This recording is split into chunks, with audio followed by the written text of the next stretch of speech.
தேவனே நான் ஓமதண்டையில் இன்னும் நெருங்கி சேர்வதே என் ஆவல் பூமியில். மார்க்கு 6:45. அவர் ஜனங்களை அனுப்பிவிடுகையில் நம்முடைய சீஷர்கள் படவில் ஏறி அக்கரையில் பெத்சாய்தாவுக்கு எதிராக தமக்கு முன்னே போகும்படி அவர்களை துரிதப்படுத்தினார். போங்க. எதுக்கு சார் துரிதப்படுத்தணும்? போங்கன்னு சொன்னா போக மாட்டாங்களா அவங்க? சீக்கிரம் போங்க. ஏன்பா இப்படி தாமதம் பண்றீங்க? ஏன்பா மாசம் நிக்கிறீங்க? ஏன்பா பேதுரு, யோவானே, என்னாச்சு உங்களுக்கு? புறப்படு என்று அப்பன் இயேசு அவர்களை துரிதப்படுத்தினார்.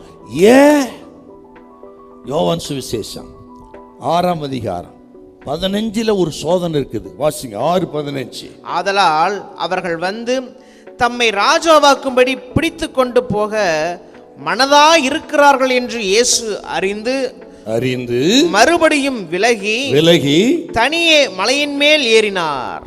அங்கே ஒரு ஆபத்து இருக்கு அவங்களுக்கு. என்ன?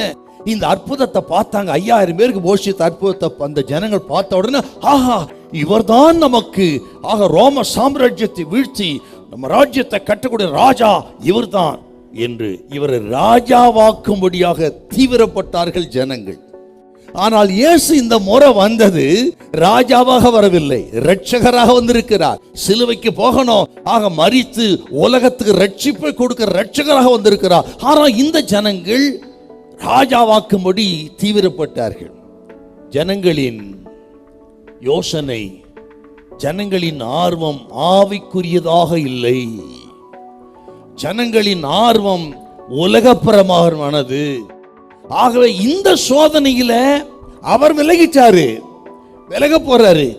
ஆனால் தமது சீஷர்கள் சிக்கிக்கொள்ளக்கூடாது. இவர்களுக்குள்ள ஏற்கனவே எவன் பெரியவன்கிற எண்ணம் இருக்கிறது. லூக்கா சுவிசேஷம் 22ஆம் அதிகாரத்தை நீங்க வாசித்து பாருங்க. எவன் பெரியவன்கிற எண்ணம் அவர்களுக்குள்ள இருந்தது என்றால், இந்த ஜனங்களின் ஆசைக்கு இணங்கிவிட்டால் அந்த பெருமைக்கு இரையாவார்கள். தேவ திட்டம் நடக்காம போயிரும், உலக பிரகாரமான ஆசீர்வாதத்தை சிக்கிடுவாங்க என்று இந்த ஆபத்திலிருந்து தவிர்க்கத்தான் கடலுக்குள்ளே துரிதப்படுத்தினார். இப்ப சொல்லுங்க, எந்த ஆபத்து பயங்கரம்?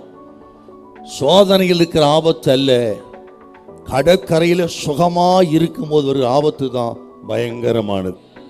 நிறைய தேவ பிள்ளைகள் விழுந்து போனது சுகமா இருக்கும் போது தான். ஆகவே கடலில் இருக்கிற ஆபத்தை விட கரையிலே இருக்கிற ஆபத்து பயங்கரம். தமது ஜனம் சிக்கிக் கொள்ளக்கூடாது என்பதை காப்பாற்றுவதற்கு கர்த்தர் துரிதப்படுத்தினார். அப்படி காப்பாற்றப்பட்டவர்கள் தான் உலகத்தையே கலக்கினார்கள். நிறைய பேர் சேஃப்டியா இருப்பாங்க, அவர்களுக்கு சோதனையும் தெரியாது, அழைப்பும் தெரியாது. ஆனால் ஆண்டவருடைய அழைப்பை ஏற்று வந்த தேவ மக்களுக்கு தான் தெரியும் அவர் எத்தனை நல்லவர். ஹல்லேலூயா, ஹல்லேலூயா.